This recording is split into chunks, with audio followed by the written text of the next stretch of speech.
सिर्फ चंद दिन बाकी और फिर होगा एटमी धमाका। जी हाँ, बिल्कुल, ईरान ने एटमी धमाका करने की तैयारी मुकम्मल कर ली। एक अहम खबर सामने आई है, इस बारे में आमिर रज़ा से बात करते हैं।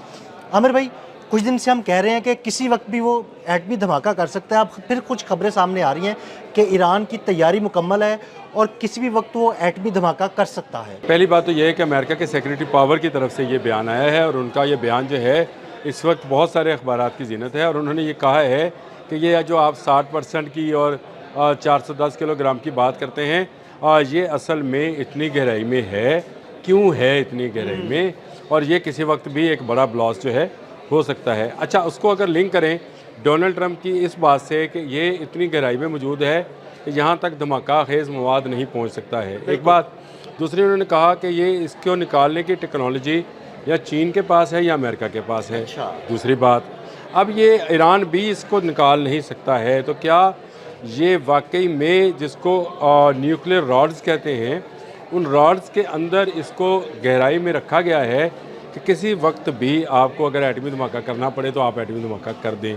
ये इस वक्त जो मगरबी मीडिया और ख़ासकर इजरायली मीडिया है उसमें ये बात की जा रही है कि ईरान ने जो यूरेनियम अफसुर्दा किया, ये जो क्रिस हैं जो कि उनके सेक्रेटरी हैं पावर के, उन्होंने तो यहाँ तक बात कही है जो कि बड़ी अहम है। उन्होंने कहा कि आप 60% की बात करते हैं, ईरान के पास 20% भी अगर ये यूरेनियम हो तो ये उससे भी धमाका कर सकते, यानी वो उनकी सलाहियतों, देखिए ये उनकी सलाहियतों पर बात कर रहे हैं और कह रहे हैं कि चंद दिन की बात है कि ये 20 को 60 और 60 को 90 पे ले जाते हैं। अच्छा। इनके लिए ये इतना मुश्किल काम नहीं है। जब आप इसको 20, अगर इनके पास 20% भी अफजुर्दा यूरेनियम हो तो इसको 60 में ले जाने में इन्हें चंद हफ्ते लगेंगे और अब चंद दिन लगेंगे इनको 60 को 90 पे ले जाने के। अच्छा। ये इनके पास टेक्नोलॉजी मौजूद है और ये भी पता नहीं है कि जिसको हम 60% समझ रहे हैं क्या ये 60% है। हाँ जी, बिल्कुल, ये 90% है, ऊपर हो 90%, ये 90% से ऊपर हो। और ये जो एटमी रॉड्स हैं यानी न्यूक्लियर यूरेनियम रॉड्स हैं जिनको दबाया जाता है ज़मीन के अंदर, ज़ेर ज़मीन धमाका किया जाता है, ये ईरान के पास मौजूद है। अब इसको 28 फरवरी से पहले ले चलते हैं, जब ईरान पर हमले की मनसूबाबंदी की जा रही थी तो ईरानी पासदारानी इनकलाब का बयान आया था कि अगर हम पर जंग मुसल्लत की गई तो हम एटमी धमाका करेंगे। बिल्कुल, उन्होंने कहा था कि हम किसी भी वक्त एटमी धमाका कर सकते हैं। अब इन सारी स्टोरीज़ को अगर आप लिंक्ड अप करते चले जाएं तो आपको नज़र आता है कि ईरान इस वक्त अनडिक्लेयर्ड न्यूक्लियर पावर है। बिल्कुल हो सकता है, वो ऐसा है कि ईरान जो है उसके पास इतना यूरेनियम मौजूद है जो 10 एटम बम बना सकता है। ईरान के पास ऐसे मिसाइल्स मौजूद हैं जो कि एटमी वॉरहेड लेके जा सकते हैं। और अगर ईरान ने किसी वक्त आकर ये इकदाम कर लिया तो मैं ये समझता हूँ, जो कि अभी वो नहीं कर रहा है, अगर उसको मजबूर किया गया तो फिर वो अपना न्यूक्लियर जो है हथियार उसको इस्तेमाल कर सकता है और फिर उसके बाद उसके लिए न्यूक्लियर वॉरहेड बनाना या उनको लॉन्च करना चंदा मुश्किल नहीं होगा। जो उसको कहा जाए कि उसके लिए बड़ा आसान है कि वो जितना जल्दी हो सके वो जो है वो यूरेनियम को अफजुर्दा करे और करके तो वो एक धमाका कर दे। लेकिन ये जो अब सेक्रेटरी पावर का बयान आया है, अमेरिकन सेक्रेटरी पावर का, ये इस बात का अंदेशा है कि ईरान कर चुका है, एक तो कर चुका है, दूसरा उसको डीप डाउन दफन कर चुका है। यानी ज़ेर ज़मीन धमाका करने के लिए आपको जितनी गहराई दरकार होती है, अगर आपने चागी वाला धमाका देखा हो या पोखरान वाला पोखरान वाला इंडिया का धमाका देखा हो जो ज़ेर ज़मीन हुआ था, चले चागी वाले को छोड़ देते, ये तो पहाड़ के अंदर था, पोखरान वाला तो ज़मीन के अंदर किया गया था, तो उसमें बहुत अरसा पहले एटमी रॉड्स को जो है ज़ेर ज़मीन दफन किया गया हुआ था। ये धमाका दबाने की देर थी बस। इसी तरह से होता है चागी में भी, हम सारा काम इससे पहले सर अंजाम दे चुके हुए थे। जब ये रिवील हुआ तो उस वक्त बटन दबाने की सिर्फ नौबत थी कि आपने बटन दबाया, आपने एटमी धमाका कर दिया। मैंने जो एज्यूम किया ना आपकी बातों से कि भाई ये सारी चीज़ें मुकम्मल तौर पे तैयार हैं, एटमी रॉड्स जो हैं वो ज़ेर ज़मीन दफन किए जा चुके हैं और बस अब किसी भी वक्त एक बटन दबाने की देर होगी और एटमी धमाका हो जाएगा। ये एक बटन जो है दबाने की देर है और ये बटन दबाएंगे मुश्तबा हामना ही। अच्छा, जब भी दबाएंगे ये बटन जो है जा रहा है कि मुकम्मल सेहतियाब हो जाए, क्योंकि सुना था कि जख्मी है या देखिए ये तो मगरबी मीडिया का प्रोपेगेंडा है। मसूद पशकियान अगर मिल के आए हैं उन्होंने तो ऐसी कोई बात नहीं कही। उन्होंने कहा कि जिस तरह मेरा इस्तकबाल किया और जिस तरह से गुफ्तगू की वो लगता, मतलब उनकी बात से ये महसूस नहीं हुआ कि वो ज़ख्मी थे या उनकी तीमारदारी के लिए गए थे, वहाँ पर जंग के अगली सूरत हाल की तरफ गए थे।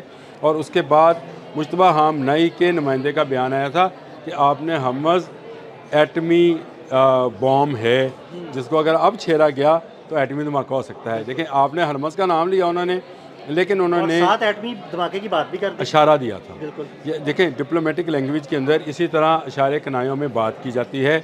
ईरान बिल्कुल ये धमकी नहीं दे सकता कि वो जो है वो धमाका करने जा रहा है, क्योंकि उसके बाद उस पर मज़ीद पाबंदियाँ आयद की जा सकती लेकिन हैं। आमिर भाई वो ज़रूर है कि वो धमकी नहीं दे रहा कि मैं एटमी धमाका करने जा रहा हूँ, लेकिन उसने ये ज़रूर कहा है कि भाई अगर आपने हमें मुकम्मल तौर पर दबाने की कोशिश की तो फिर हम ये कुछ कर सकते हैं। देखें, अगर दुनिया में इस वक्त जो एटमी टेक्नोलॉजी अनडिक्लेयर्ड हैं, शुमाली कोरिया है, हाँ जी। इजराइल है, बिल्कुल। ईरान है, जो कि नॉन है, हाँ जी। और ये अनडिक्लेयर्ड न्यूक्लियर पावर्स हैं, और अगर इनको दबाया जाएगा किसी एक में को भी ले लें, मैं ज़रूरी नहीं है कि सिर्फ ईरान की बात करें, आप शुमाली कोरिया की बात कर लें, आप इसराइल की बात कर लें, अगर उसके ऊपर इसराइल पर सारे मुसलमान मुल्क जो हैं अब वो जाएंगे तो वो इससे नहीं कतराएगा कि वो कोई एटमी धमाका कर दे। अगर अमेरिका शुमाली कोरिया के पे जाएगा तो शुमाली कोरिया तो कह चुका कि मेरे मुल्क को छोड़ें, उसके जो सरबराह हैं किम जोंग, उस पर भी अगर हमला किया जाता है और उसको नुकसान पहुंचता है, तो एटमी हमला करेंगे हम, उन्होंने तो ये उन्होंने कहा जिस मुल्क पर शक होगा उस पर हम एटमी हमला करेंगे।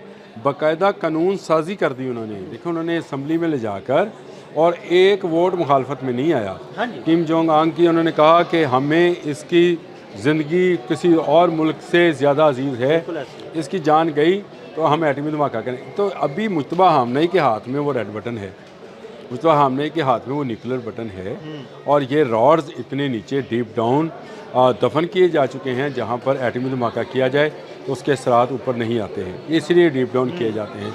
डोनाल्ड ट्रंप की अगर बात को समझ लिया जाता, जो कि उस वक्त भी मैं समझ रहा था कि इसको महफूज किया गया है और एक से ज़्यादा जगह पर, लेकिन देखें, डीप डाउन ले जाने का मतलब ये है कि धमाके के लिए तैयार रखा हुआ है, मुकम्मल तौर पर अफसूदा करके यूरेनियम को, और उन्होंने डीप और डाउन इसका कर दिया है। इसका आदिल भाई खौफ इतना ज़्यादा है कि आज जेडी वैंस ये कह रहे हैं कि यूरेनियम ना दें, हमें सिर्फ इस बात की गारंटी दें कि आप धमाका नहीं, एटमी वो धमाका नहीं करेंगे, बिल्कुल। एटमी जो है वो हासिल नहीं करेंगे। यानी उनको भी अंदाज़ा हो गया कि भाई ये मुकम्मल तैयार है अब। देखिए, वो निकल नहीं सकता है। एक तो पहली बात कि ईरान उस पर रजामंद हो कि उस राज को निकाला जाए, फिर डोनाल्ड ट्रंप कहते हैं कि अमेरिका या चीन में से कुछ कोई एक मुल्क निकालेगा, तो जिसने दफन किया है रूस, वो क्या चने बेचने जाएगा? बिल्कुल बिल्कुल ऐसे ही। देखिए, आप चीन जा रहे हैं तो उसका मतलब ये नहीं है। उन्हें देखिए, सारा न्यूक्लियर प्रोग्राम है ही रूस का, इसमें कुछ शक नहीं है कि इसमें चीन का वो किरदार नहीं है। जिस तरह जितनी इलेक्ट्रॉनिक वारफेयर है उसमें जो चीन का किरदार है वो रूस का नहीं है। इसी तरह जो डिफेंस पॉलिसी और न्यूक्लियर पॉलिसी है उसके अंदर जो रूस का किरदार ईरान के साथ है वो चीन का नहीं है।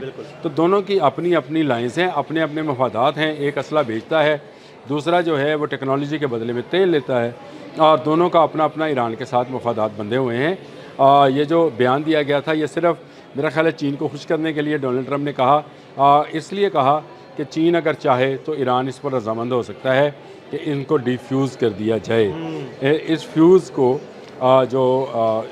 इस बॉम्ब को ब्लास्ट करेगा, इसको डिफ्यूज़ कर दिया जाए, और ये चीन करा सकता है। अमेरिका इसलिए नहीं करा सकता कि अमेरिका जैसे ही हमलावर होने की कोशिश करेगा तो ईरान अगर एटमी धमाका कर देता है तो फिर आप ये समझें कि उसके पास ये एटमी धमाका तो उसने कर दिया, उसके पास न्यूक्लियर वॉर हेड भी मौजूद हैं जिसको वो चला सकता है। तो किसी एक मुल्क पर ये भी चल सकते हैं। तो ये एक ऐसी सूरत हाल है जिसमें ये बयान जो सेक्रेटरी का बयान है, अमेरिकन सेक्रेटरी एनर्जी का बयान है, मैं ये समझता हूँ जब अमेरिका और चीन की मुलाकात बीजिंग में हो रही है, जहाँ हाथ मिलाए जा रहे हैं, दूसरी तरफ ईरान अपनी पूरी तैयारी में है। मुश्तबा हामनाई के हाथ में न्यूक्लियर बटन है, जिस दिन उन्होंने उसको दबाया उस दिन ये धमाका हो जाएगा और ईरान एक डिक्लेयर्ड न्यूक्लियर पावर जो है बनकर दुनिया के सामने है। बहुत शुक्रिया आमिर भाई। आमिर भाई ने बड़ी तफसील के साथ इस सारी स्टोरी का कच्चा चिट्ठा खोल के रख दिया। अदील अहमद और आमिर रज़ा को इजाज़त दीजिएगा। अल्लाह हाफ़िज़।